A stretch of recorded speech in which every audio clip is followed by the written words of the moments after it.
Жалпы көрүүчүлөргө салам айтабыз, урматтуу көрүүчүбүз. Кезектеги маек буйруса сиздерге тартууланга даяр турабыз. Жалпыңыздарға жагымдуу көрүү. Бүгүн биз Vilex, Welltrade компаниясы тууралуу сүйлөшөбүз. Бул жерде биздин инибиз Турар башкаруучу, азыркы учурда директор мына ушул компаниялардын эмне жумуш кылат, кандай жумуш алып барат, эмне болгон компаниянын бардыгын астыңкы мүнөттөрдө чалдырып берүүгө даярбыз. Анда эмесе биз баштадык.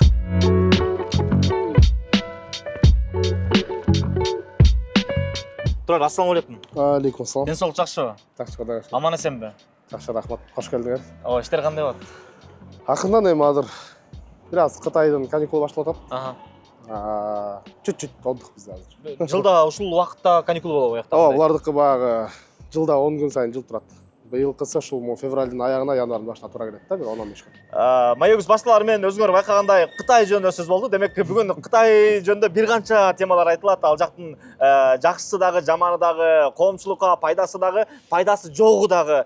Кайсыл жерден пайдалуу буюм заказылып, буйртма кылып атат, кайсыл жерден алар жаңылып атат. Анын бардыгын бүгүн биз айтып бергенге даяр турабыз. Анткени коомчулукта Кытай ушунчалык актуалдуу азыр. Ооба, өтө актуалдуу болуп атат азыр. Эмнеге? Себеби көп жүктөр билесиздер, азыр Россияга, Кыргызстан аркылуу машиналар ташылып атат. Кыргызстанга дагы азыр баары эле байыр, баары эле магазин ачып аткан, баары эле Кытайга барып аткан ушундай да. Бүт эле карго ачкан ушундай. Бирок ошол эле учурда биз бу 2 жыл аралыгында өтө көп опыт алдык.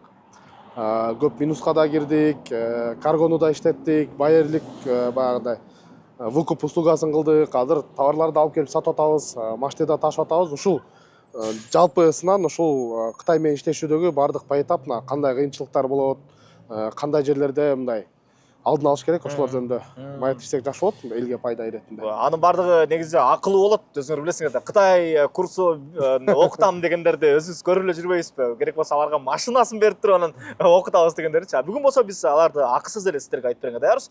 Буюрса, астыктуу кошумча акысыз окутсак да болот. Биз азыр Vilex менен бизде Айша деген байыр кыз бар, биз менен биргеликте иштейт. Пиндодон азыр биз акысыз үйрөтүп атабыз. Именно баягы каникул болуп аткан учурда любой каалоочу Пиндодону бизден бекер окуп үйрөнүп, заказ берсе болот. Бекер үйрөтүп атабыз.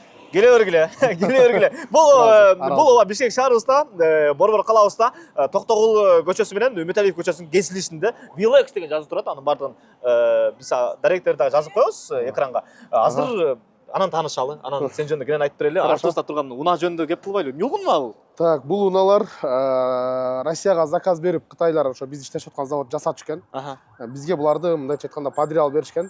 Эми силер баягы постсоветский өлкөдөсүңөр, силерде суроо талап көп болсо керек деп айткандай эле 4төө келген, 2 уже жок. Муну алып атат, мында балдар жууп дайындап коюштур.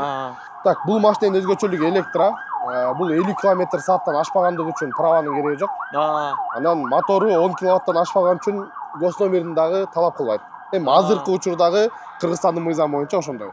Анан балким келечекте өзгөрүү болуп кетеби, аны билбейм пока. Пока права кереги жок буларга. Жолго чыга алабызбы, айдай алабызбы? Ооба, жолдун жээги менен, оң тарабы менен көбүнчөсү бирок биз клиенттерге кеңеш беребиз. Айыл ичине, жаңы конуштарга, садикке, мектепке, магазинге ошундай. Кыска аралыкка. Ата-энелерине мечитке барганга, баягы конокко ошондойго көп алып атышат. Көбүнчөсү ошондой. Анан эң көбү аялдарын алып берип атат. Садикке, мектепке. Узак жолго чыгып кеткенге сунушталбайт, Сунушталбайт, ооба. Түштүккө кетип калбагыла муну алып алып, жетпейт ал жакка. Жакшы, баягы жогорку ылдамдыкка өзүңөр уккандай эле 50 экен, эң жогорку ылдамдык. Саатына 50 километр. Ооба, километр саатына. Кыскача ушул баасы канча? Мунун баасы 330 000 сом. 330 000 сом. Литионный аккумулятор менен 150 километрге чейин жүрөт. Кымбат да. Мен андан арзан экен деп ойлогом. Биз маек башталганга чейин келип канча болду экен деп бир өзүбүзчө баа коюп атканбыз. Арзандары да бар, 175 000 бар, 200, 250, будан да кымбаттары бар. Бул эми могу темир оор болгон үчүн булар мындай да, полноценный машина болгондуктан мунун растаможкасы кымбат. Растаможкасы 600 доллар болгон үчүн ошто бир аз машиналерге баягындай азыр электромобиль ташып атпайбы, алардын растаможкасы 50 доллар тегерек болсо, булар 10 эсе кымбат растаможкасы. Анткени бул эле полноценный машинага кирбейт, квотага илинбейт. Растаможка болгондо 500 доллардан ары да, ошон үчүн ушундай баалары. Бирок права жоктор ал өткөн. Алып атышат ушундай. Правам жок, машинам жок дегендер. Бул эми чет эл азыркы учурда ичине киргенден кийин дагы бир канча кызматтар жөнүндө бир канча буга чейинки кылган жумуштар боюнча да сүйлөшөбүз. Анан ошондо менин оюмча ал кишини таанышат, ал кишини угушкан, көрсө ошо менен кызматташып, ошол менен ушундай иштерди кылган турбайбы деп бир кадр артында жүргөн киши буюрса бүгүн ушинтип эл назарына чыгып аткан учуру. Андыктан бир колдоп бериңиздер, биз ичине кирели, таанышалы. Кирип берели. Бисмилла. Так, бул жак киргенде эле Виллекстин офиси. Вилекс, Биз Кытайдан ташыйбыз. Ассалам алейкум. Эң биринчи ошо алгачкы Ассалам алейкум. 10 миң сом менен баштаган ишибиз ушул Виллекс. Бул жак Мухаммад Виллекс компаниясында ошол товарларды таратабыз. Пиндодо Таобаодан заказ берген паскар ушул жака келип жүрөт. Как раз азыр агамда шашып аткан учуру Кытайга кетип атат бир айга. Байкемгелер менен кайра мен кетем. Биз азыр дагы бир жаңы тармак кошуп атабыз, эми автоунаа баштайбыз. Кытайский электромобиль, гибрид полностью. Азыр как раз вот 1 саат кечигип атат. Эмир Бактияр, буга чейин барып келдиңиздер Кытайга. Анан бир канча ташып атышат, бир канча Кытайдан алып келип атышат машиналарды. Силерде тажрыйба бар да бул жактан, Ооба. Тажрыйба бар, балдар бар, тиякта уже машина алып келип аткандар Кыргызстанга. Качан келип калат бияка? Кашкардан бери же убактысы. Жок, Кыргызстан качан алып келесиңер? 7 күн. Кыргызстандан буюрса бир айдын ичинде уже полный алып келебиз. А так 15 күн, 25 күндө заказ берсе алып келе беребиз. 15 күндө, 10 күндө келет. Ал үчүн турар кайсы баракчаны карап туруш керек? Жаңы ачабыз, Вилтрейт менен совместно ачабыз. Азыр баракчада ача элекпиз, болгону полностью пландаганбыз. Эми барып байкем бир-эки контенттер тарткандан кийин анан машинеге заказдарды алып баштайбыз. Өзүм бул жакта болом мен, бир ай бою машинеге заказ алып баштайбыз. Анда кармоо эсер жолго чыгып эле кечип атат баштайбыз. Салам айтып койгула Кытайларга, Эттен салып алыңар жакшы эле. Бул жак 10 миң сом менен башталган ошол карго бизнес. Ооба, партнерубуз Максат Хамзаев. Чогуу 2 жыл мурда баштаганбыз 10 миң сом менен. Ошол бизнес ушул карго, то есть Кытайдан клиенттер сайттан заказ берген посылкалардын бардыгы ошол Виллекс аркылуу келет. Эмне үчүн азыр бул жакта полкалар пустой деп атсаңыздар, азыр Кытайдын жаңы жылы уже башталып атат. Андан тышкары биздин сортировкабыз башкача да. Элдер мисалы үчүн ар бир пакетке клиенттин 10-15 товар келсе, бир пакетке салып дайындап коюшат да. Бизде андай эмес. Бизде бар библиотекадай ар бир ячейкага сразу чачыратабыз, клиент келгенде сразу чогултуп беребиз. Ошого биз товар келгенден кийин уже 2 сааттан кийин раздачага даяр болот. Башка карголордун өзгөчөлүгү. Ошого да көп орун талап кылбайт. Ушул жерде эле где-то айына 3 тоннадан жогору жүк айланат ар бир. Ушул жерде. 10 миң сом менен башталган, 10 миң сом менен башталган ишибиз ушул. Негизи мындай ой болот го, негизи бир жумуш баштайбыз дегенде бир 10 миң сомду ойлобойсуң да, көбүрөөк сумманы ойлоп коем. 10 миң сомдо жумуш башталса болот. Андан да кызыгы ал 10 миң сомду биз арендага помещение алып алганбыз. Посылка келген чекти ал аренда убакыт өтүп кетип 1000 сом эле. 10 миң сом күйүп кеткен да. Келгенче. Анан товарлар келген кийин клиенттерге мен өзүм башка жакта иштечүмүн, ошол жакта эле контейнерден эле таратып атып эле ушундай оборот алып кеткенбиз да. Көп келген, чечпей баштаганбыз, көп кыйынчылыктар болгон, анын бардыгын кээ бир биздин катталуучулар толук билет. Жалпысынан 2 жыл болду. Башында Майнекс болуп башталган, кийин ребрендинг кылып Виллекске өзгөрткөнбүз. Бул 3-чү офис. Андан бери, даже 4-чү болуп калат окшойт уже. Виллекс карго бул канча жылдан бери? 2 жыл болду. 2 жыл. Ооба. Азыркы күндө көбүрөөк майда посылкаларга эмес, фокусубуз чоң товарларга бурулган, оптом заказдарга. Келгенден кийин сразу биздин өзүбүздүн служебный машинебиз бар, спринтер, ошо менен клиенттердин торговый точкасына, соода борбордоо точкасына кээ бирөө үйдөн онлайн сатат, ошолорго сразу оптом 100 кг, 500 граммдарды сразу жеткизип беребиз. Бул жака келиштин кажети жок да. Доставка до двери. Коммерческий жүктөргө көбүнчө фокус буруп атабыз, где-то килограммы $1,5 $2,5 чейин келет алар. Дароо эле үйүнөн же болбосо ошол ишканасынан эле кабыл алып атат. Ошол жактан эле кабыл алат дагы өз рекламасын баштап, соодасын көрөт. Бул жакта чисто ошол арасында эми мындай клиенттер бар да, башында 1-2 тест. Негизи мындай да, клиенттер келет, 1-2 нерсени тест кылып заказ берип көрөт, жакшы убактысында келсе, сынбай келсе, анан чоң объемдорго өтүп иштеш баштайт да байерлер. Башта майда нерсе. Ошого муну биз негизи токтото албайбыз такыр. Баары бир мындай оптовый клиенттерибиздер да үйлөрүнө мелкилер заказ берет, ошон үчүн бул жер всегда актуальный. Албай калган учур болобу? Мындай алып кетпей калган учур. Болот. Эмне кыласыңар ошолорду? күтөбүз. Где-то 3 ай күтөбүз, анан 3 айдан кийин сайттагы баасын карап, келген доставкасын кошуп бул жакка эле выставлять этип коебуз, клиенттер сатып алып кетет. Анын баардыгын биз кагазга жазып коебуз, могу товар депчи. Вдруг кийин эсем ар кандай шарт болуп калат да, балким за границага чыгып кеткендир, балким телефон жоготуп алгандыр. Кийин келсе, биз ошол сатылган товардын акчасын кайтарып беребиз. Ушундай да. Утилде эле алып туруп, менчиктеп алып өзү сатып акчасын алып албайбыз. Аманат да бул. Бул демек мен барып ала албай калдым, акчам да күйүп кетти го дебей, демек келип туруп бияктан акчаңарды кайра алып кетсеңер деле болот экен. 1000 сом, 2000 сом болсо да сонун акча да. 2000 эмес, кээде 10 миңдик товарларды алып кетпей алгандар болот. Бир учур болгон клиент где-то $1000 жакын товарын. Бирок ал өзү чалып эле мен болду албайм, короче деп койгон да. Сатып ошонун акчасын мен жол береңер төлөп алалы деп койгон. Ушундай учурлар да болот экен. Ар кандай. 10 миңден алып кеткиле, 10 миң менен бул жак бизнес баштап атат. Уланта. Биз азыркы көрсөткөн жер бул Vilex Cargo болду. Кийинкиси болсо Wheeltrade. Ооба, бул жак Wheeltrade. Vilex менен да совместно десек болот. Анткени бул киргендеги эле кабинет, бул жак отдел выкупа деп кирип иштешели азыр. Кирип иштешели. Так, бул жак выкуп бөлмөсү. Мындайча айтканда, Vilex'тин кардарлары деле, Wheeltrade'тин кардарлары деле Кытайдан оптом заказ берип, чоңураак бизнес баштайм, чоңураак сумма менен дегендерге мындайча айтканда өзүнчө бир отдел. Бул жакта көрүп турганыңыздардай биз 2024 3 жолу барып выставкалардан чогулуп келген каталогдор. Бул жакта еще баардыгы толук эмес. Дагы көп. Ниетибиз бар, могу полкаларды полностью толтурабыз депчи. Бул жакта бирок только оптом. Бул жакта баягы Пиндодо, Таобаодан оптом эмес, бул жак андан дагы күчтүү прямой заводдор. Биз выставкадан ар бирөөнү өзүбүз көрүп, так мисалга кетели, эстөө ачам дегендер, эки мындай нерселерди заказ берсе болот. Жанагындай неме да азыр актуальный болуп атпайбы? Машиналардын сыртына наклейка чаптаган, ушундай оптом нерселер, чоң машина ташыйм дегендер, бизге окшоп мындай права жок электромобиль ташып региондордо точка ачып сатам десе да, кызматташууга биз даярбыз. Мороженый аппарат, массажный кресло, там автономка, өтө көп нерселер бар бул жакта оптом. Айыл чарбага керектелүү нерселер, мисалы үчүн могулар, жанагындай капельный, тамчылатып сугаруу, бул образецтер, мисалы үчүн теплицалар, бассейндер. Бул атайын өзүм барып заводдон алып кеткен. Пленкалар кантип өндүрүлөт көрүп келгенбиз. Ошондой эле көп, өтө көп бул жакта. Бири-бирине тургандыгы үчүн да билинбейт. Мотоцикл болобу, муравей болобу, биз кызматташууга даярбыз, мынтип бөлүп сортировкалашкан электромобилдер, запчасть машинаныкы. Бул жака кайрылса болот. Любой клиент келип, өзүм мен Кытай менен иш баштайм десе, бизде вот Айша иштейт. Айша жогоруда айткан жанагы бекер окуп үйрөнсө болот деген мына ушул кыз экен. Айша. Азыр Пиндодону Айша менен биргеликте бекер окутабыз кардарларга.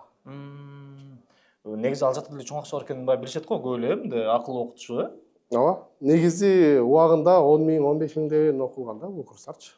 Азыр где-то 5 миң сом тегереги болсо керек эле, Айша билбейсизби? Примерно 5 миң тегереги. Биз ошону азыр бекер окутабыз. Биз сүйлөгөн компания бул Vilex менен Wheeltrade деген компания болду да. Буга чейин Vilex дагы Wheeltrade деген компанияны дагы биздин YouTube каналыбызга жүктөлгөн Максат Хамзаев менен маектешкенде ушул компаниялар айтылган да. Ушул компаниялардын жүргүзгөн жумушу боюнча сөз болгон. Ошол учурда дагы биз кеңсеңерге барып тартканыбызда ичине киргенде директор деп жазылып исполнительный атаруучу директор деп жазылып турган болчу силердин атыңар. Демек силер буга чейин Хамзаев менен иш алып баргансыңар. Ооба, биз мен негизи каргого ишке кирип, Максат Хамзаев Турцияда ошол убакта байырлык менен алектенип жүргөн, аудиториясы ошол в основном Кытай менен Турциядан сайттан заказ берген катталуучулар көп болчу да. Ошого биз биргеликте баштаганбыз, Майнекс деп каргонун атын коюп. То есть даяр аудитория бар, подписчиктер көп, Кытайдан Турциядан заказ берем дегендер көп, мен специалист карго биргеликте баштап бүгүнкү күнгө чейин иштештик. Азыр эми бул эки компанияны толук мен сатып алдым. Биз чогуу негиздегенбиз, чогуу ишти баштаганбыз. Кийин ошо Vilex Cargo'нун ичинде эле мороженый аппараттар аябай актуальный болгондон, анан Wheeltrade ачылып калган. Анан ошондон ары муравей ташып, машина ташып, кыскасы көп техникалар ташып, ошойдон Wheeltrade өзүнчө, Vilex өзүнчө. Wheeltrade'ти бирок көп ойлойт да, булар баягы ортого өзүнүн көп пайдасын кошуп атат деп. Жок, наоборот, Вилтрейд Вилексtin жумушун жеңилдетет. Анткени клиенттер Пиндододон өтө чоң нерселерди заказ берсе, доставкасы аябай кымбат келет. Мисалы үчүн биз ташып аткан чоң техникалар, чоң машиналар Вилтрейд аркылуу ошол эле сайттан заказ бергенди билем, мен Кытай боюнча көп окугам дегендер болсо дагы бизден арзан алып келе албайт. Анткени биз түзмө-түз завод менен иштешкен үчүн өзүбүз фурабызды жөнөтүп, ички Кытайда дагы өзүбүздүн фура менен ташып, то есть транспортный компания аркылуу ташып, мындай себестоимость арзан да. Анан чек арадан биз фура жалдап алып келген үчүн, оптом болгондугу үчүн Вилтрейдте алда канча арзан, чоң товарлар. Мындай неме бар да. Пиндодо, Таобаодан, 1688-ден заказ бергенди үйрөнгөндөр кымбат товарды тилекке каршы заказ бериштен коркот. Анткени курстун өзүн 10 000 ашып кетсе 15 000 окуган да. А бирок 30 000 сомдук, 40 000 сомдук товарга келгенде негедир страх болобу же мындай коркунуч болобу бергенден коркушат. Сөзсүз бизге кайра консультацияга келишет, алып келип бергилечи, кандай болот, эмне болот, акчасын которсом алданып калбаймбы деген коркулар көп болот. Ошол 15 000 сомго окуган бер жагындагы бааларга без проблем заказ берүүгө чытыратыпчы. Вилтрейд ошону жеңилдетет. Биз ошол кээ бир товарларды крупный заводдор менен сүйлөшүп, оптом, актуальный болуп аткан товарларды оптом алып келген үчүн ал клиенттерге өздөрү заказ берген караганда арзаныраак алып келип беребиз. Жок, силер деле жаңылгансыңар да, силер деле адашкансыңар, силер деле жаңылганбыз кеткенсиңер. Аябай көп андайлар. Анткени биз мындайча айтканда методом тыканя үйрөндүк да. Барабыз, сүзүп көрөбүз, чалынабыз, кулайбыз, көптөгөн акчаларга күйөбүз. Анан деп анализ кылып, анан дальше ишти улантканбыз да. Майнексте деле көптөгөн кыйынчылыктар болгон. Карантин бүткөндөн кийин дагы бир вспышка болуп, көптөгөн товарлар жоголгон, клиенттерге акчаларын төлөп бергенбиз. Аябай көп товар келгенде сотрудниктер жетишпей калып, товарларды сорттоп жетишпей, бирини клиенттердикин алмаштырып салып ийген күндөр болгон. Вилтрейд ачылганда дагы фураны жалдап коюш жеңил эле экен, бирок ал бир фура товар кечиккенде жанагынча клиенттердин жоопкерчилиги, алар улам чалганда дагы мындай кыйынчылыктар болот, айткан сроктон кечигип калабыз, форс-мажорлор болот. Булар көбүнчө таможняга байланыштуу болот, шопурга байланыштуу болот, транспортный компанияларга байланыштуу болот. Биз ойлогон убакыттан кээде кеч келип калат. Ушундай да кыйынчылыктар болгон, өтө көп болду. Алданган учурларыбыз андан көп болду. Буга чейинки буюрса эми соавторство кылып чыгарабыз да, буга чейинки Максат Хамзаев менен биргеликте бир 3кө бөлүп тарткан посттор бар, ошол жакта подробно айтылган. Кенен Канча акчага уктаганбыз Кытайларга, мен барып алар менен соттошуп, адвокат жалдап деген нерсени жаңылбасам $100 000 деп жүргөн, жаңылбасам, так саны $96 000 плюс-минус. 100 күндө. Ошончо 4 000 кошуп кое берлечи. Адвокатка кеткен $4 000 менен примерно жүз. Эми аны биз өзүбүз төлөгөнбүз.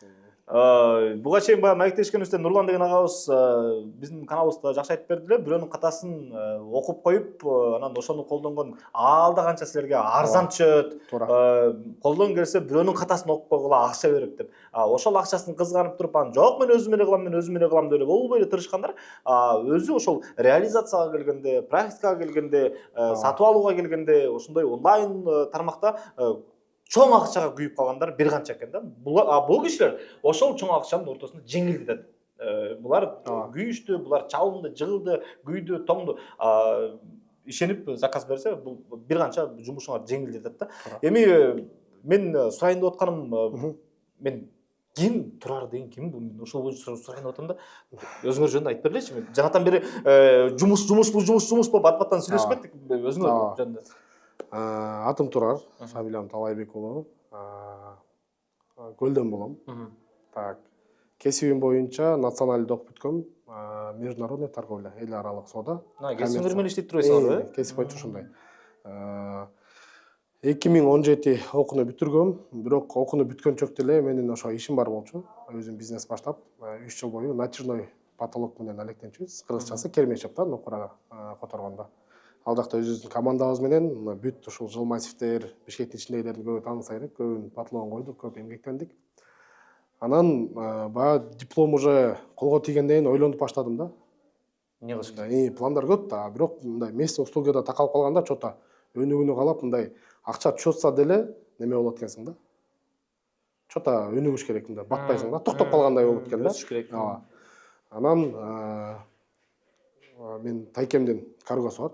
Кытайдан, Турциядан Бишкекке аты таанылган крупный компания, көптөгөн жүк ташыйт. Анан ошол ошол жакта биринчи практикамды баштадым ишке кирип. В основном именно ошол посылкаларды, Турциядан келген посылкаларды аэропорттон рассамошка кылып, анан клиенттерге таратчубуз. Epsi Burada деген бир эки сайттар бар болчу, ошол жактан көп заказ беришчү клиенттер.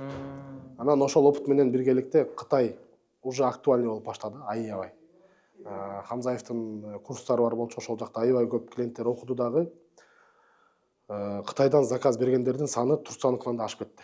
Арзан экен да Кытайда аябай элечи. Анан баштап калып эле ошо ойдон кыскасы Villex Filtrate болуп, ушул карго жагында иштеп калдык. Негизи менин немем кесибим логист. Бул деген логист деген эмне кылат? Заводдон чек арага чейин фураны издейт, жүктөрдүн документтерин дайындайт, экспорттоо документтерин, чек арадан документтери бүтүп, жүктөлүп, затамошка болуп, анан Кыргызстанга келгенден кийин рассамошка кылып, ушундай иштер менен алектенебиз да. Негизи менин кесибим ошол. Бул биргеликте Хамзаев менен мындай биргеликте ачылган, мындайча айтканда, доп жумуш. Кошумча расходторго. Турарды мен айтып берсем туура болот болуш керек, же өзүң кандай көрөсүң билбейм. Биз буга чейин бир эмес бир канча жолу, 2 жолу, 3 жолу чагылдырдык 15 балалуу үй бүлө деп, Ооба. 15 балалуу үй бүлө Ойбулактагы байкебизди тааныйсыңар, Нурмат байкени, мынау ошол байкебизди тартаарда кызын узатып аткан, той болуп аткан үйүндө жакшылык болуп аткан, көрсө ошол тойдо мына ушул жигит үйлөнүп аткан экен. Күйөө баласы 15 балалуу үй бүлөнүн канчанчы күйөө баласы? 3-чүсү, 4-чүсү күйөө баласы. Сонун бүгүн 3-чү, 4-чү жолу кезип атабыз. Бир гана жакшылыкта кезип атабыз. Мен кубанычтамын. Эң алгач ошо тойдо жолукканбыз 3 жыл мурда. Эми аны унутуп деле калсак керек, кийин эстедик. Андан кийин сиз Хамзаевден интервью алганда мен тилекке каршы офисте болбой калгам. Анан президент машина подарок этти го. Ошондо мен сизге чалып, ошондо уже бир аз жакшы таанышып калдык да. Ошо менен бүгүн 3-чү деп. Ошол күндөн ушул күн. Сонун биз анда уланталы, кийинки бөлмөгө кирбели. Бул жак Viltrate компания, отдел продажа. Бул жакта в основном рыноктагы ходовой товарларды биз алып келип иштейбиз. Сатуу бөлүмү. Бардык обзондор, клиенттер менен сүйлөшүүлөр, договор түзүү бүт ушул жакта болот. Вот биздин сатуучулар бул жакта. Бул жакта кандай болот? Клиент келет, консультация алат, каталогдарды көрөт, өңүн тандайт, машина ток менен жүрүш керекпи, бензин менен жүрүш керекпи, кыскасы баардыгын өзү каалагандай кылып заказ берет, договор түзөбүз, предоплата берет, акчаны Кытайга которобуз, алып келип беребиз. В основном Viltrate'дин жумушу ушул. Эмне үчүн бул жак чоңураак бөлмө? Анткени бизге кээ бир пик звоноктор болгон күндөрү 600-га жакын элек түшөт. Жакшы болгондо. А так среднем 100 тегереги. Бир күндө 100 тегереги? Ооба. Ошондо 4 балага, 5 балага чачыраганда ар бирөө 20дан кээде 100га чейин клиентти обработка кылыш керек болот. Эң көп бөлмө, эң көп мындайча айтканда ажа болгон жер ушул жерде. Интернетте Инстаграмда биздин катталуучубуз где-то 50 миңге жакын болуп калды. Эң көп звоноктор ушул компанияга өтөт, Viltrate'ке. Баягы Villex майда деп атпайсызбы? Villex каргодон майда буюмдарды бирден экиден баягы заказ кылган болсо, бул жак болсо баягы чоң продажалар. Ооба, то есть мындай да, сайттан заказ бергенди билгендер өздөрү заказ берсе да кымбат келет. Биз аны арзан алып келе алабыз. Бирок ошонун арасында дагы рынокко аябай популярный болуп жайылган, мисалы үчүн мороженое аппараттар, электромуравей, азыр ушундай мини машиналар, лаболор башталып атат. Именно аябай популярныйына басым жасайбыз дагы, завод менен түзмө-түз арзан бааны сүйлөшөбүз дагы, анан аны сатабыз парклөөчү. Клиенттер то есть вообще башын ооруп келет, договор түзүп болду, только күтөт, товарын келет, алып барып беребиз. Кээде доставка кылып беребиз региондорго, кээде Бишкекте болсо, бияктан өздөрү алып кетишет. Ошол балмуздак аппарат боюнча да. Аябай жайылды го эми. Укмуш жайылды, бир мындай козгарындай эле бир чагылгандан бир чочуп чыккандай эле бир шаарга мындай жайыла түштү. Кайсыл буручка барба, ар бир буручта өзүнүн кардары менен балмуздан куюп берип, кардарга мындай тейлеп атканын көрүп каласың да. Өзүм деле мисалы ошолордун катарында болгом да. Ушунчалык көбөйгөн, ар бир баскан сайын, ар бир бурулган сайын, ар бир кайрылган сайын, анан интернетке кирсең дагы балмуздак аппараты, мороженое аппараты ушундай көбөйүп кетти. Бул силердин жумушуңар. Силер алып келген жумуштардын бири. Эми биз хайп кылдык десек болот. Башталышы бул 2 жыл мурда. Мындай болду. Каргодо эле иштеп атабыз. Хамзаевдин, Максат Хамзаевдин подписчиктеринен бири заказ берет. алып келебиз, анан ойлонуп көрөбүз да. бирөөнү буйруп берип канчаны? Адашпасам 4-тү берсе керек эле. Анан мен дагы Лалафого чыгарып көрөм, мен дагы бир жуманын ичинде эле 8 заказ түшөт. 86 000 сомдон алганбыз. Анан прибыль нормальный. Ал убакта ачыктап эле коеюн. Анан еще базарды барып карасак, 135 000 сомдон экен. 125 000 сомдон ушундай экен да базардагы бааларычы. Анан мен анализ кылдым дагы келе инвестиция тарталы деп, ошо партнерибиз менен Максат Камзаев менен кеңешип инвестиция тартканбыз дагы. Алып келгенбиз уже жайында. Бир айдын ичинде сатканбыз. Жакшы пайда көргөнбүз дагы, анан чоң офиске киргенбиз сразу. Анан бул мороженый аппарат эмне үчүн актуальный болуп кетти десеңиздер, негизи жалпы Кыргызстан мындайча айтканда ишкерликке жаңыдан өтүп аткан учурлар азыр дагы далечи. Будан 5 жыл мурда сайттан заказ бергенди үйрөнүп атса, азыр уже мындай крупный товарларды алып келип, уже Дордойдогу болобу, кайсы чоң базарлардагы оптовиктер болсо, ошолор менен мындайча айтканда конкурентоспособность аларга мындайча айтканда түшүнө кирип атат да уже. Крупный оптовиктердичи. Эмнеге? Анткени барында эле эми болсо керек оюнда бир бизнес баштап койсом, там силамер коюп койсом, мороженый аппарат коюп койсом, ай сайын бир 20 000 30 000 капать этип турса дегенди, там автомат машина жанында сокпок саткандарды койсом деген, мындай ар бир эле менин оюмча кыргыздын жаранындай оюна келген да. Бизнес кылыш керек дегенби? Бизнес баштап коюш керек дегенчи. Бирок ошого азыр кадам таштап өтүп аткан учур, бул ошол мороженый аппарат биринчи кадамдары болду го дейм да. Анан будан кымбатыраак муравей, мисалы үчүн бардыгы мурда айылда зилдерди заказ берип, там чоң машиналерди заказ берип, аларга май куюп берип иштеп аткан болсо, азыр муравей бар болду. Эч кимге жалдырабайт, өзүнүн оокатын кылат, ушундай муравейдин дагы мындай эсептеп калышты азыр адамдарчы. Алам, муну канча убакыт актатам, дальше канча пайда түшөрүн уже көрүп, бири-бирине ээрчип, мындай сарафан менен таркап, ушундай бир бизнес модель менен кетип атабыз азыр. Мороженый аппаратты дагы биз баштан аягына чейин билебиз, Кыргызстандын базарында, мындай рынокто примерно чувствуем да эмне болуп аткандыгын. Анан муравейлер дагы. Биз муравейлерди ташып баштаганда бизге жаңы Дөөлөт менен Тилек ишке келет, мобилография боюнча. Жөн эле реклама кылып тартып коелу деп эле TikTokко тарсак 400 000 просмотр болуп кетет. Анан ошо ойдон муравейге өтүп кеттик. Почти 1 жылдан ашык ташыдык муравейди. Ушундай популярный болуп кетти, биз жетишпедик ачыгын айтканда. Ал убакта бизде финанс өтө көп эмес эле, бул жактагы эле дунган уйгур бир туугандар алып келген товарды эле оптом алып, розничный сатчубуз. Ошентип даже жетишпей калганбыз да. Бияктан, Кытайдан эле? Кытайдан келет аларга деле. Болгону биз Кытайдан заказ берип келгенчекти бир ай күтүп, ал убакта деле Кытайдан алып келип чогултчубуз биз. Бирок биздики келгенчекти булардан алган бат болчу да. Анткени бизде TikTokто аябай взрывать этип кеткен аккаунт. Литтер ошондой түшкөн, ошол убактарда даже телефондор катып баштаган. Анан милерди алып бүт чалуулардын айынан Мынакей азырда байкасаңыздар, телефондор катып берген үчүн баардыгына мындай только iPhone алабыз да. Байкуш менин телефондой Android болсо өлмөк экен да. Анткени милер мындай звонок түшкөндө катып калат просто тупо. Даже монтип алынбай калат да. Ушундай моменттер болгон бизде. Будан кийин, то есть миден кийин iPhone 7-лөргө, 8-лөргө өткөнбүз, азыр эми полностью XR кылып алмаштырганбыз. 3-4 ай болуп калды. Тигилер уже немет баштады да, күнүштөт баштады. iPhone 8-дер. Звоноктор действительно көп. Кээ бирөө басын сурайт, кээ бирөө рассрочка сурайт. Бизде Тилекке каршы рассрочка жок, только наличка ташыйбыз. Ошого мындай аябай көп звонокту мындайча айтканда биз обработка кылышыбыз керек болот. Мисалы, ошол балмуздак аппараты бир убакта актуалдуу болгон болсо, андан кийин муравейге өтүшкөн болсо, азыр кайсыга баратабыз? Азыр эми багыт Тигилер деле токтоп калбайт да, боло берет. Ооба, токтоп калбайт, эми мурдагыдай просто прибыль азаят. Анткени мындай неме да, рынокто, базар. Канча көп ташса, канча конкурент көп болсо, ошончо базар баасы түшөт. Ошончо мындай кээ бирөөнү ал пайда мага жетет десе иштей берет, жетпейт десе ал башкага өтөт да, ошундай. Бараткан багыт. Ооба, азыр бизде бараткан багыт муравейлер 150 000 180 000ге чейин сатсак электролорду. Азыр биздин средний чек 200 000ден 350 000ге чейин. Ушул мини машиналар, права жок, техпаспорт жок айдасып атанан бензиновый муравейлер 200дөн 250 и дальше кете берет. Ушул өтүп атабыз азыр. Ошол актуалдуу, мисалы бир пара электрого качып атса, бензин менен жүргөн муравей. Актуалдуу, биз деле таң калдык. Эмнеге? Анткени электрон алды, бирок оор ишке келгенде бат зарядкасы түгөнүп калат.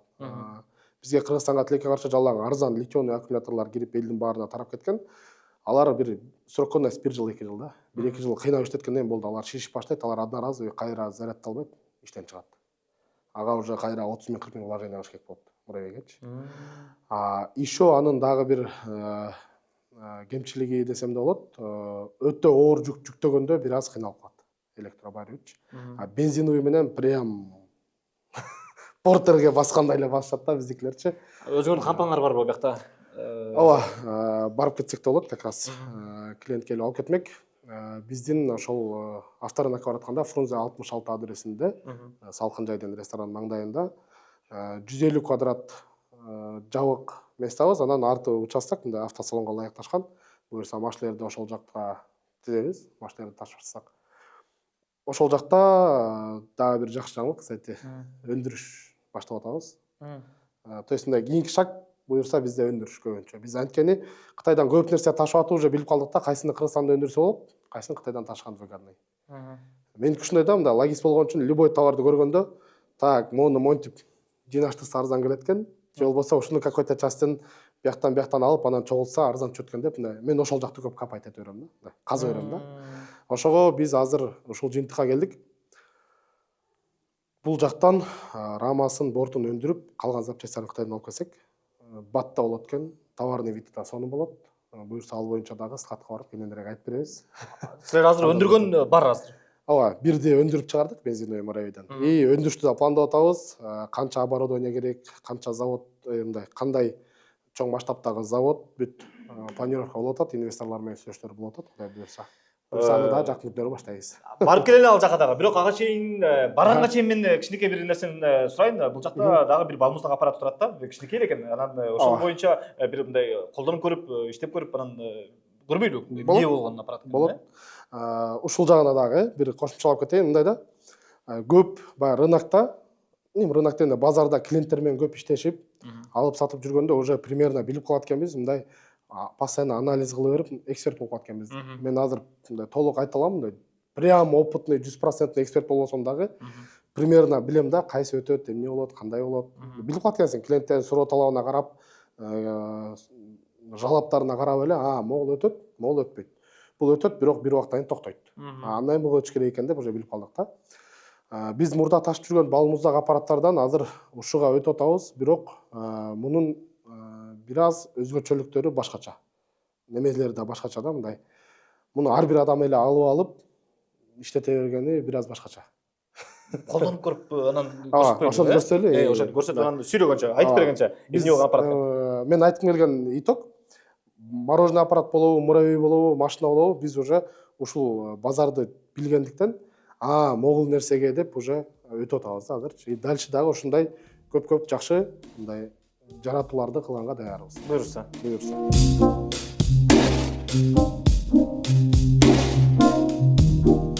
Буга чейин баарыбыз жеп көнүп калган балмуздактарды билебиз. Алар боюнча куюп бергендер, баягы арзан. Канча арзан быйыл 50 сомдон сатылып окшойт да, арзан болгондор. 50дөн алып дечет окшойт. 25ден сатылып. 30 сомдон коелу. 30 сомдон баягы куюп берген көчөдөгү балмуздактарга көнүп калганбыз. Андан кымбатыраагы дүкөндөргө бергенде шарик кылып теректеп бергендер. Бир шарик 300 сомдон да. Ооба, ошондой. Бул эмне дегендейчи? Азыр кыскача мындай мороженыйдын бир сыйра айтып кетейин. Эки түрү болот экен, оказывается, мороженыйдын. Ошо биринчиси бул куйма, то есть порошок, сүт болду.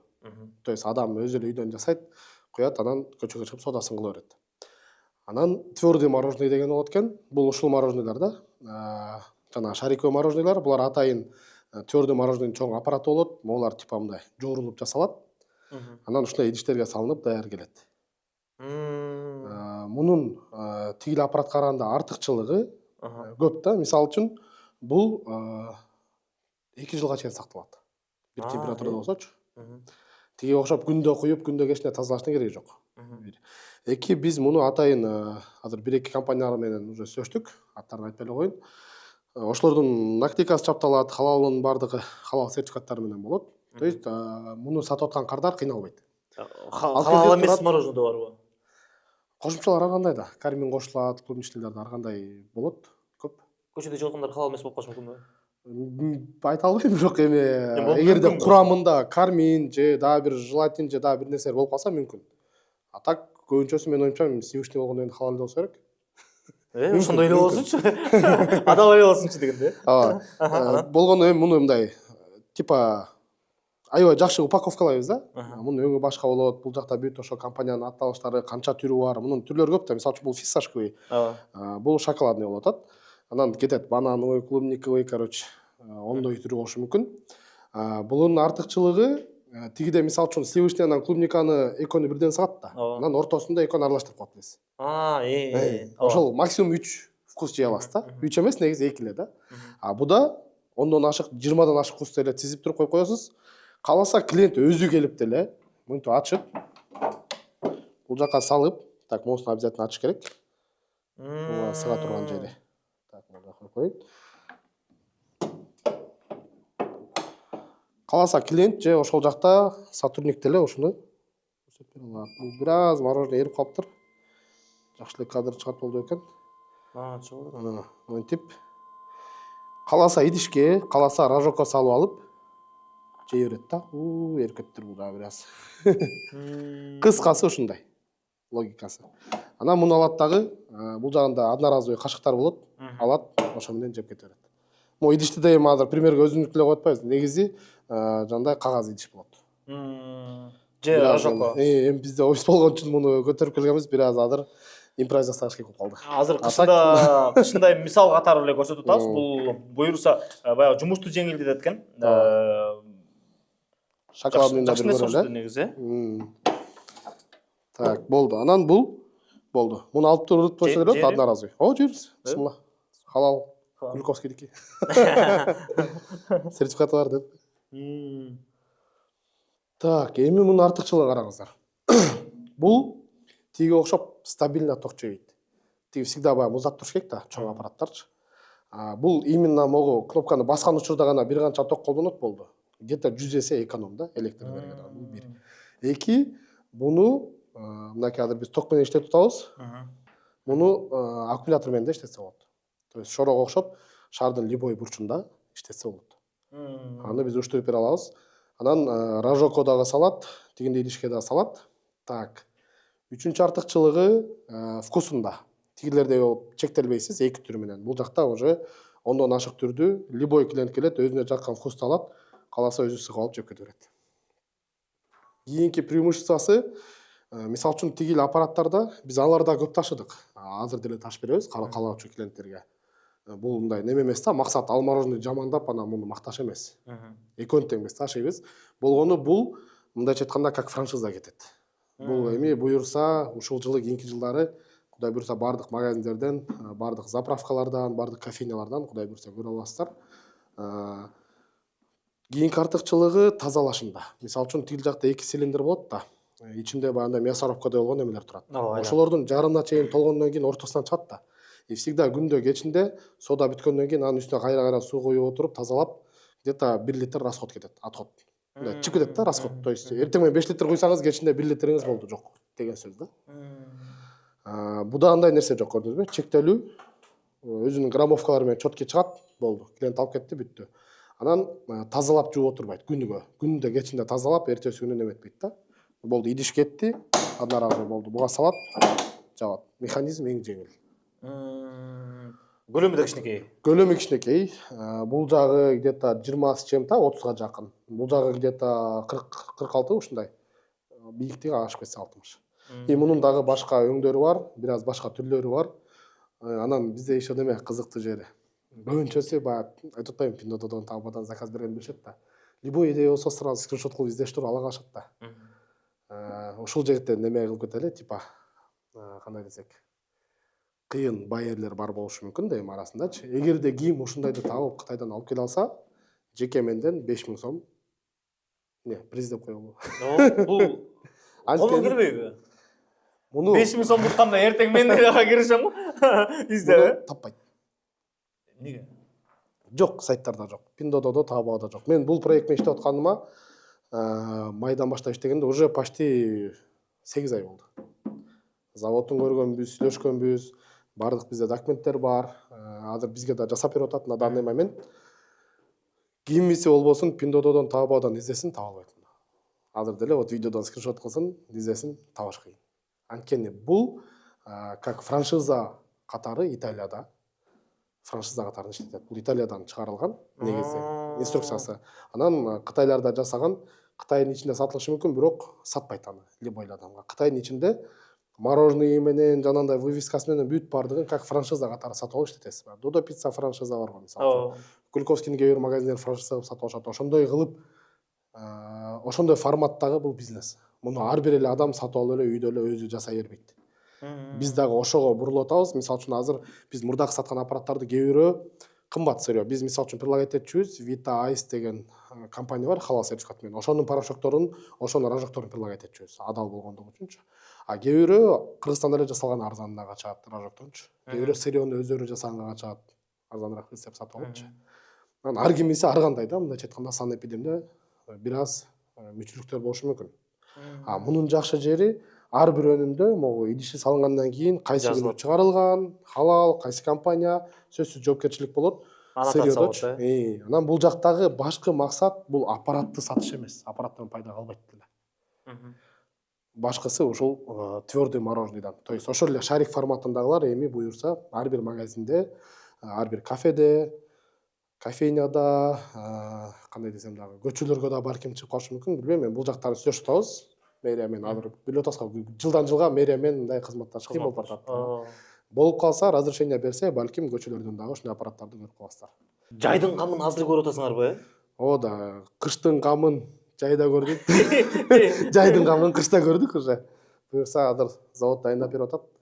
Бир айдан кийин мен барсам дагы буларды чагылдырам. Полностью кандай фуралап ташып берип буюрса буларды. Буюрса, жанагы айтылган сөзгө кайра бир кайталап кетейин. Эгерде силер ошол Кытайдын сайттарынан мына ушул балмуздактын аппаратын таба алган болсоңор, анда экрандагы номерлер катылат. Бул жеке Турардын компаниясынын номерлери болот, Wheeltrade, Wilex-тин. Ошол жакта WhatsApp-тан же Telegram-дан же чалып. Талап мындай да, табып алып, заказ берсин, алып келип көрсөтсүн, мына мен таба алдым. Заказ берсин. Берсин да, ата жөн эле таба албай. Таба алганда ал толку как-то кажется, сүрөтүндө эле таба алып мен таба алдым деши мүмкүн да, Instagramданчы. Табып заказ берсин, любой карго менен, биздик менен бире башка менен алып келсин, көрөлү. Анда уже вот сен молодец экенсиң дейм да. Анткени мен мону алдырышка убакыт кетти. Сен молодец экенсиң, сен бизге жумушка кирдиң турган, жумушка. Алабыз, если что. Анткени выкупта вот азыр Айшага как раз жардамчы керек, көп клиенттер айрыла баштады. Эгерде кыйын байар болсо, действительно, рынокты жакшы билген, Кытайдын сайтынан любой нерсени табып чыгам деп ошону табып доказать этсе, биз жумушка алабыз. Айлыгы где-то 30 000 тегереги. Андан тышкары еще процент бар. Бул оклад 30 000. Оклад 30 000. Так что өтө сонун мүмкүнчүлүк. Бул да. Жакшы, 5 000 сомго мен деле киришем, сен менен чогуу. Анткени мен муну эмне үчүн анчалык уверен айтып атам? Могуну тапканы тапкам, мен деле Кытайдан көргөм. Бирок алыш, алардан сатып алыш кыйын.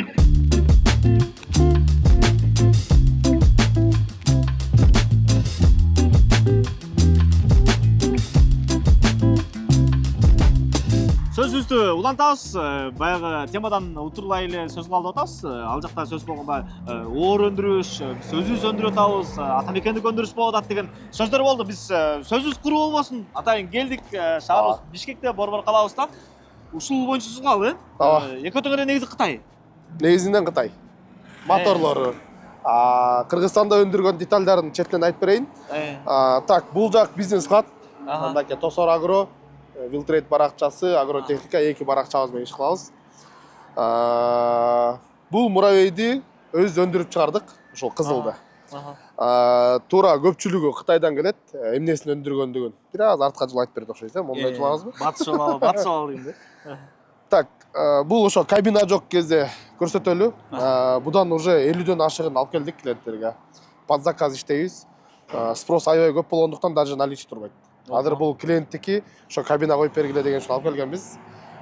Бизде мындай өндүрүшкө эмне себеп болду десек, в основном баягы клиенттин суроо талабы. Мындай. Караңыздар, могул жакта Кытайдан келатканда ушундай карамен көтөргөндө мындай мятиналар болуп калат да. Или ийилип кеткен жерлер. Вроде бы клиент жаңы нерсеге төлөп атат. Муну биз Ушойдон алып келе албайбыз. Ушойдон алып келсек, вообще молар сынып өлө келет. Антип алып келип көргөнбүз башындачы. Эң биринчиси ошондой келген. Андан кийин разобранный вид алып келебиз, могу дөңгөлөктөр чечилет, булар чечилип келет, бирок ушундай косяктар көп да. Чийик, пик. Анан өзүбүздүндөй өндүрүп көрбөйбүз, кылып көрөлү деп баштаганбыз. Где-то бир ай болоюн деп калды. Ушул муравейдин, мынакей, рамасын полностью Могул бортун полностью бардыгы. Могул темирлер даже моголардагы Кыргызстанда өндүрүлдү. Биздики бар, Ооба, полностью. Биздики дегенде металл российский, по-любому Кытайдыкына караганда артыкчылыгы аябай жакшы да, тыгыздыгы. Кытай негизи эле жалпы Кытай бир аз темирден таксайт. Булардын баягы плотностью бир аз эмерээк да, борпоңураак болот. Эми жалпы бул мурөйлөр жөнүндө айтып кете турган болсок, баасына өтө ылайыктуу. Буларды мисалы үчүн 215 миңден тегеренде алып келип берип атабыз азыр. Ушул турушу, борту жок. Ушул турушу Кытайдан под заказ. Плюс-минус бир ай күтөт. Келгенден чогултуш керек, ал бул Кытайдан салат, доставка, растаможкалары менен. Негизи мунун артыкчылыгы электролорго караганда 300 куб болгондугу үчүн бул жакта 10 аттын күчү бар. Бензин бул? Бул бензин, толук кандуу бензин.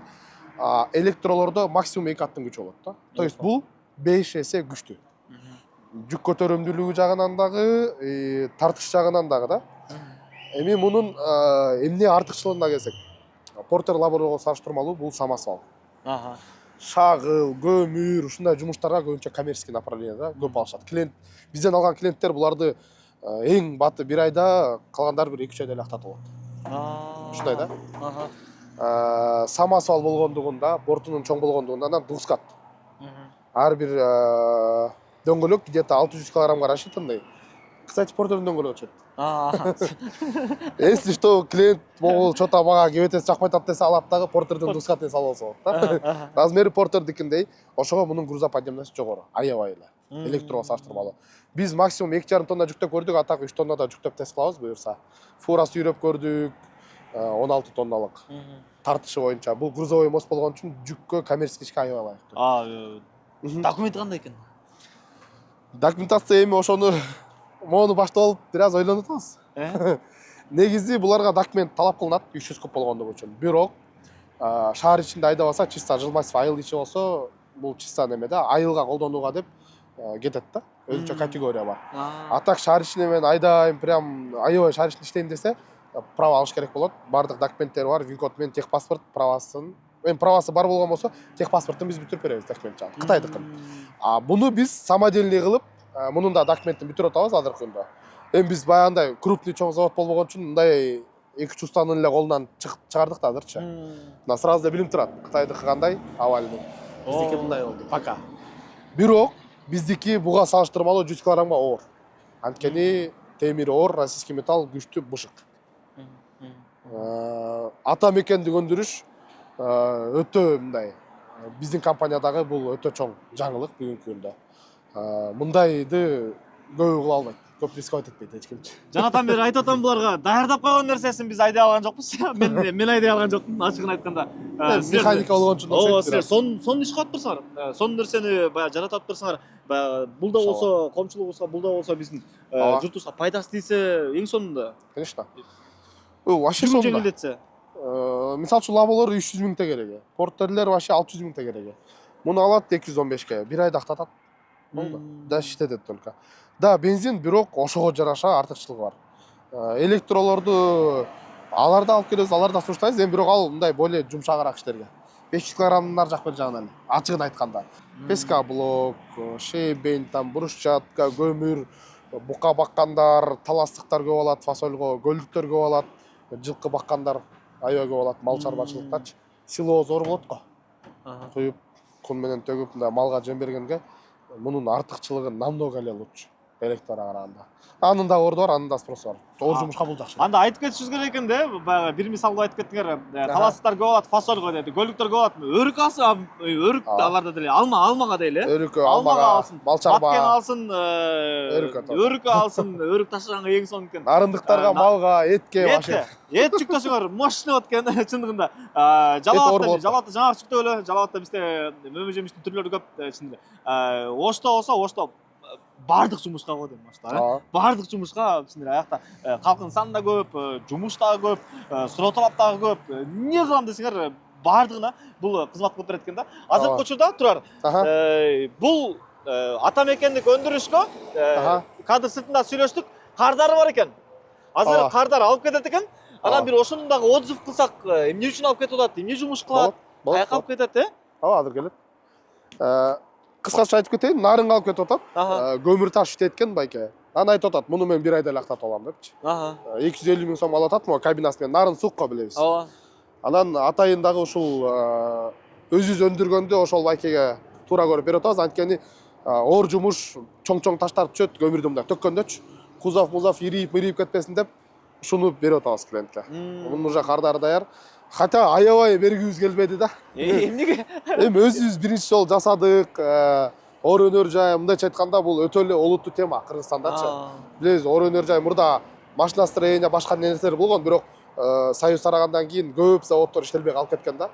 Азыр биз Кыргызстан ошол жака өтүшүбүз керек да. Бул мындайча айтканда биздин мындай кандай десек, аябай жакшы көргөн неме бул. Биринчи нерсеге башкача мерим төгүлөт го. Буга аябай көп мерим төгүштү да. Балдар дагы, мен дагы акчаны аяган жокпуз, краска арып берип боло туруп, будан намного эле кымбат чыкты. Эми пока бул штучный болгон үчүн биз розничный алып атабыз да материалдардычы. А так Кыргызстанда өндүрүштү кылсак баасы бирдей эле болот. Көзүңөр жетиптир да демек, 100%. Болгону азыр бир аз финансы керек. Мындай рынокко муну мындай элдин керекчилигине бат таратыш үчүн. Өзүбүздүн күчүбүз менен бир аз убакыт арыраак болот, но кыла беребиз, биз токтобойбуз. Кылып атабыз, азыр күндө деле заказдар алынып атат, Кытайдан ташып атабыз. Азыр 20 штук келип атат Кытайдан. Бүт эйлери бар уже. Келет, чогултабыз, кетти сразу. Кайра эле ошол эле клиенттер, бизден мурда электромобиль алып жүргөн клиенттер эле кайра ушундай заказ берип ушундай алып атышат да. Байкем шок чындыгында.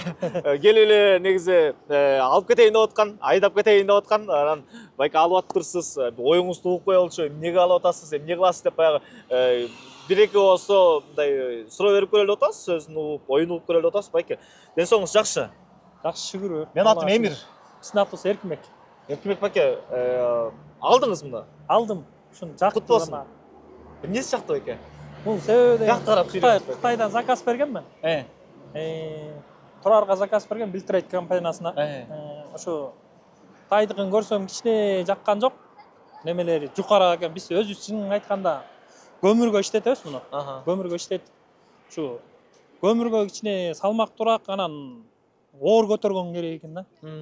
Ошон үчүн биз бияктан өндүргөн жакты, көрүп эле жакты да. Биринчи жолу дейт, биз ошо көрүп эле жактырып алып кетип атабыз, буюрса иншалла. Качан көрүп кеттиңиз эле? Муну Турар ушинтип өндүрүп атабыз байке деп бир эле көргөндөн эле жагып калды да бизгечи. Биз негизи башкача ойлоп атканбыз, Кытайдыкын келип, анан темирлерин салыштырып көрдүк.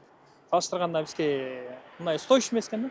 Бензин алдыңыз беле же электр алдыңыз беле? Бензин алгам. Айдап көрдүңүз же айдап көргөн жоксуз? Айдап көргөн жокпуз, бирок экөөнү неметип көрдүк да. Ошол жерден көрүп, салыштырып көрдүк. Бизге негизи оор жүккө ылайыктуу керек да. Эң азы 2 тонна. 2 тонна көтөрүш керек да. Биз 2 тоннадан аз салбайбыз да. Грузту негизи 3,5-4 тоннага ылайыктуу базар. Канча аралык айдайсыз? Аралыгы где-то 5-6 километр. 5-6 километрге. Эң азы 1 километр, 1,5 километр. Өзүбүздүн инибиз айдайт муну. Ошого суук тийбесин деп ошо кабинасы менен заказ бердик да, атайынчы. Кабинасы стоящийраак болот бизге. Жакшыраак болот. Кайсы жагына кетет бекен нарын? Нарын Мооласын Жумал району, Таштөбө айылына кетет. Таштөбө. Барат иштейт, буюрса иншалла. Бул самосвалга карадык биз биринчи очереттен. Экинчи очереттен жүк көтөрөмүнө карадык. Үчүнчү очереттен мага кардарлар заказ бергенде жеткиргенге ылайыктуу экен да. Кирген жерлерге ылайыктуу. Кыска болот. Анан кирген повороту кайсы кардар айтканда, ошого барып, ошого ылайыктуу, өзүнө ылайыктуу төгүп берет экен да. Түшүргөнчө күтүп отурбай төгүп кетип каласың. Төгүп кетип каласың. Убакыттан да отасың, кардардарга да жакшы мамиле болот да. Сонун экен байке чындыгында. Ийгилик. Эмне деп айтасыз? Мисалы, мына ушул электрон айдап жүргөндөргө сунуш жасайт элем. Эң негизгиси бензиновый жакшыраак экен. Биз электронныйын көрдүк. Электронныйын да иштетип көргөнбүз. Эң негизгиси бензиновый жакшы экен. Анан жүктүн тартымы да жакшы болот экен. Өзүң жүрүш турушуңа да ылдам болот экен. Эң негизгиси бензиновыйны алгыла, Билтрейд компаниясына келгиле, Турарга заказ бергиле. Бияктан Кыргызстандан жаңы биринчи жолу өндүрүп атат. Эң арзан, жакшы качествосы менен. Сиз даярдап койгондой эле сүйлөп атасыз го экен. Айтып койгон эмессизби? Негизи айтканда жок, биринчи жолу неметип атабыз биз деле мына. Чыкканын көрүп атабыз. Рахмат байке, бар болуңуз.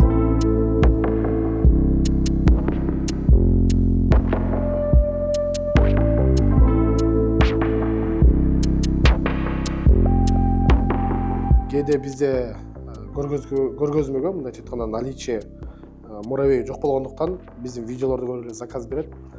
Келгенче жанагындай кээ бир жерлери чийилип калган болсо, бир аз мындай ийилип калган болсо болот. Алуучуда сөзсүз скидка кылып беребиз же доставка бизден деп бесплатно доставка кылып беребиз.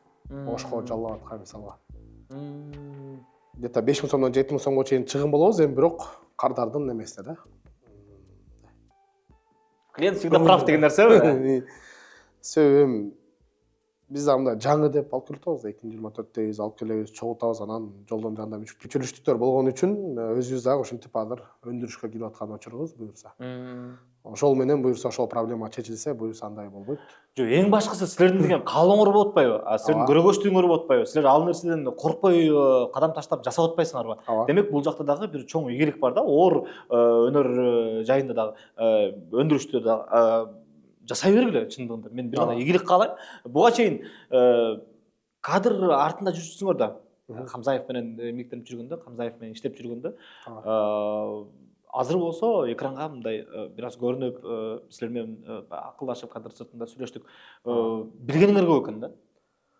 Бул тармакта көп нерсени билет экенсиңер, практик экенсиңер, окуганыңар, билимиңер ошол экен. Көбүрөөк чыккыла чындыгында. Рахмат. Көбүнчө биздики практика болду. Ачыгын айтканда мындай теоретический деле особо эч нерсе болгон жок, только бармай, сүзмөй, үйрөнмөй. Азыркы бараткандагы максат эмне? Кытайга жакында барабыз деп жана сөз болду. Азыр визабыз даяр, уже 1 ай болду. Мынакей бүгүн агам кетти, буюрса азыр машиналерди баштайбыз. Себеби өтө спрос башталып атат. Мындай да рынок. Будан 2-3 жыл мурда жалаң машиналар ташылып баштады. Жилиман жараларды биз да ташып калдык. Бирок основной клиент Россияныкы болчу да. Кыргызстан аркылуу транзиттан өтөт. Либо Кыргызстандан Растамушко эми Евразийский союз болгон үчүн жалаң масла машина.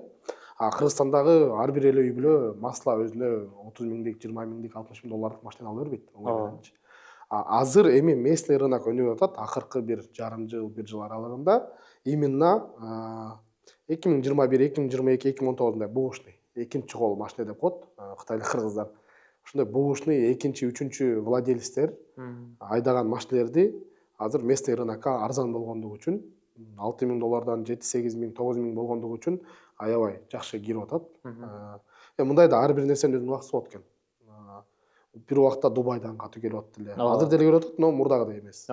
Корея мисалы үчүн акыркы 2-3 жылда Kia менен Sonatаны мен мисалы үчүн 3-4 жыл мурда билчү эмесмин бул модельдерди. Азыр каптап кетти да мисалы. Эми азыр Кытай актуальный болуп баштады. Азыр BYD-ни баары билет. Дагы эмне Чанган, там Жили, Ли дегендин баарын уже элдер билип, көрүп, уже түшүнүк жетип калды. Эми электрого өтүп баштады. Муравейлер электрого өткөн болсо, элдин чөнтөгүнө ылайык. Эми машиналар дагы уже электромобилдерге өтүп баштады. Бул баргандагы основной максат ошо электромобиль болот. Жаздын алдында всегда бизде дыйкандар, багбандар тракторго керектүү шаймандарга заказ беришет именно кышында. Ошого бул барганда в основном ошолорду алып келебиз. Анан ошондой эле 3-4 заводубуз бар, бизди күтүп атат. Ошолор менен дагы контракт түзгөнү бартабыз. Андан кийин качан барабыз? Буюрса апрелде. Кайра элеби? Ооба, апрелде выставка болот. Кытайда мындай да, биз могу катлактарды алып келгендер бардыгы выставкадан алып келебиз. Кытайда Кытайдын экономикасын соода жагынан мындай кармап турган Кантонский выставка деген бар. Кантонский? 1 жылда 2 рет болот, жазында, көзүндө. Бул жакта мисалы үчүн ковидтен кийин ошол выставка болгондо 8 миллион адам барды. Дүйнө жүзүнөн. Мен апрелде биринчи барганда прям бутум жооруп кеткен да. 1 сантиметрдей жооруп, шишип, басканда элечи. Өтө чоң, кыдырып бүтүш дээрлик кыйын да. Анан ал жакта 3 фаза болот. Бир жума бир түрлөгү товарлар, экинчи жума ушундай болуп, 3 фазаны кыдырып бүткөнчөктө уже болбой калат да адамчы. Ошого да биз мен чемодан алып алгам электрический. Самокатка ушундай бар. Ал үйдө кийин дагы көрсөтөбүз го өзүбүздүн блогдо. Биз ошол апрелде буюрса Хамзаев менен биргеликте бизнес тур баштап атабыз выставкага. То есть каалаган ким каалоочулар болгон болсо, уже катталып баштаса болот, визасын бүтүрүп беребиз, самолетторду, билеттерди алып, заранее гостиницаларды брондоп, и ошол выставкага алып барып, поставщиктер менен тааныштырып, түзмө-түз бизнес ачканга под ключ жардам бере алабыз. Любой адамга, акчасына жараша. Акчасынан жараш. Бул жак эми бир аз мындай көбүрөөк акча талап кылат. Барган перелет ар жак бер жагы менен 4-5 миң доллар керек болот да. Бир кишиге. Жок, менде 2-3 миң доллар бар десе, ооба бир кишиге. Менде 2-3 миң доллар бар десе, анда бул жака келип деле оптом бизде даяр өзүбүз барып түзмө-түз оптовиктер менен сүйлөшүп, таанышып келген компаниянын контракттары бар. Болсо бул жактан деле Кыргызстанда туруп деле баштаса болот. Жап-жаш жигиттер чындыгында күн түн дебей, үйүндө отурбай, талаа түздө, чет өлкөлөрдө ар кандай жолугушууларда көптөгөн инвесторлор менен сүйлөшүп, көптөгөн компаниялар менен сүйлөшүп, Кыргызстанга мына ушундай көпүрө кылып, мунун баардыгын негизи аябай чоң жумуш, аябай чоң эмгек, канчалаган уктабаган түндөр да, мисалы. Ийгилик. Бир гана ийгилик. Жыйынтыктап бересиңби? Так, жыйынтыктаганда ошол Кытай менен иштегиле, өнүккүлө, биз кызматташууга даярбыз, ар бир кардарга. Vilex бар, Выкуп бар, Viltrade бар. Кытайга алып баргыла десе, алып барып көрсөтүп бере алабыз. Бизде мындай кызганыч жок да. Чото могул товарды булар билип калып ташысын, мен ташып калайын. Булар караганда мен пайда көп көрөйүн деген нерсе жок. Мындай Кыргызстан өнүгүш керек.